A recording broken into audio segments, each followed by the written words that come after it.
20 വർഷം മുൻപായിരുന്നു ഇതുപോലൊരു വേനൽ. കബനിയുടെ ഒഴുക്ക് ഇപ്പോഴില്ല. അപ്പുറം കർണാടകയാണ്.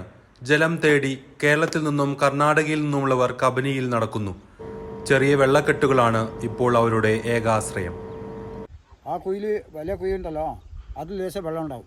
പിന്നെ ഈ കുയിലൊന്നുമില്ല, ഒരു മാസം മഴയില്ലെങ്കിൽ വെറ്റിപ്പോവും, വെള്ളം ഉണ്ടാവില്ല. 75% മൺസൂൺ കുറഞ്ഞു ഇത്തവണ വയനാട്ടിൽ. വേനൽ മഴയും ഒഴിഞ്ഞു നിന്നു. പുൽപ്പള്ളി, മുള്ളൻകൊല്ലി പഞ്ചായത്തുകളിൽ കബനി നിറഞ്ഞൊഴുകിയില്ലെങ്കിൽ കുടിവെള്ളം ഉൾപ്പെടെ ലഭ്യമല്ലാതാവും. ഇപ്പോഴതാണ് അവസ്ഥ. വേനലിൽ കൃഷിയിടങ്ങൾ കരിഞ്ഞുണങ്ങി. ക്ഷീരമേഖലയും പ്രതിസന്ധിയിലായി. വരൾച്ചാ ബാധിത ജില്ലയായി വയനാടിനെ പ്രഖ്യാപിക്കണമെന്ന് കർഷകർ ആവശ്യപ്പെടുന്നു. പമ്പിങ്ങിന് തടസ്സം വന്നിരുന്നില്ല, പക്ഷെ ഇന്ന് കബനി പാടെ വറ്റി വരണ്ടിരിക്കുന്നു. ഒഴുക്ക് തീരെയില്ല. ഗ്രീൻ ആൽഗ പോലുള്ള പായലുകൾ ഈ കെട്ടിക്കിടക്കുന്ന വെള്ളങ്ങളിൽ വളർന്നു തുടങ്ങി. ഇത് നമുക്ക് പമ്പിങ്ങിന് പോലും പറ്റാത്ത സാഹചര്യങ്ങളാണ്. കബനി മുൻപ് ഒരു കാലത്തും ഇല്ലാത്തത്ര രീതിയിലാണ് ഇതുപോലെ പാറക്കൂട്ടങ്ങളായിട്ട് മാറിയിട്ടുള്ളത്.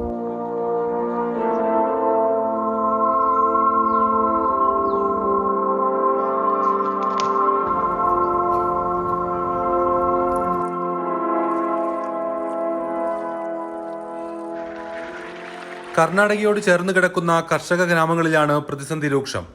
മുള്ളൻകൊല്ലിയിലെ കൃഷിനാശം തിട്ടപ്പെടുത്താൻ പോലുമായിട്ടില്ല. തെങ്ങും കമുകും കാപ്പിയും കുരുമുളകുമെല്ലാം നശിച്ചു.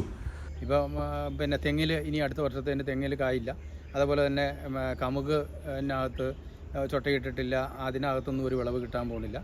നിലവിൽ കുറച്ച് വിളവ് കിട്ടിയിട്ടുള്ള കാപ്പിയും കുരുമുളകും ഒക്കെ കരിഞ്ഞുണങ്ങി. അപ്പോൾ ഇവിടെ നിർത്തും മനുഷ്യൻ്റെ നിലനിൽപ്പ് എന്താകും എന്നുള്ളൊരു ആശങ്കയിലാണ്. വേനൽ മഴ ഇനിയും ലഭിച്ചില്ലെങ്കിൽ കർഷകർക്കിത് ദുരിതകാലമാകും. കൈരളി ന്യൂസ്, വയനാട്.